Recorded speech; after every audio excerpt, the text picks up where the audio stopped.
يذبح الضحية راسو ناقص مطار جليد.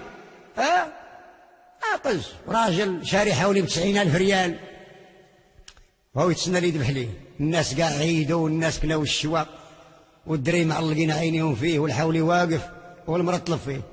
أحمد شو مالك هادشي درتيه؟ نغصتينا في هاد العواشير. ويلي فين مشى الطار جليد وذبح الحولي. كي غادي نذبحوني راه كيشوف فيا. كابيته ما يشوف فيا. واحد خينا بارك في الموقف بغا يترزق الله. هو يجي عنده واحد صديق، السلام عليكم. وعليكم السلام. اش كدير هنا؟ وفينا نخدموا ودي حميده والو، شي واحد ما سولنا. نوض يا بالحمق الاخر، شحال بقى العيد الكبير دروك؟ يومين. نوض شري جناوه وطيح مع الدرب وقولها قزار. راه ما نعرفش نذبحوا ودي حميده، واش بغيتي نمشي نوحل شي حولي تاع الناس ويعودوا داعيني؟ وانت عمرك ما ذبحتي الدجاج؟ الدجاج نذبحو ولا القنان ولا. والله لا هذا كلامك صحيح. هاك راس المال باش شري الجناوه والشاقور، ماشي لا قال لك مالين الدار فصلوا. فصل لنا الضحيه بنديرها في الثلاجه. تعلم. يا طاح مع الدرب وهالشي جناوه ماضيين وعمره ما ذبح في الروج.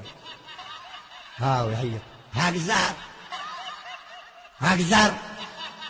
هي تنقذ واحد المرأة من واحد البارك ومرت واحد التاجر. هي وشوف هاك الزهر. اسمع الباب الازرق النمره 34 طلع. بسم الله. طلع مع الباب لقى المرأة حاطة الحلوى وتاي. قالت لي شوف سيدي أنا الراجل ديالي وصاني ومسافر وغيدخل دابا إن شاء الله، وراه قال لي يبان لك شي جزار الوقت الفلانية قول له يذبح الساعة الفلانية الوقت.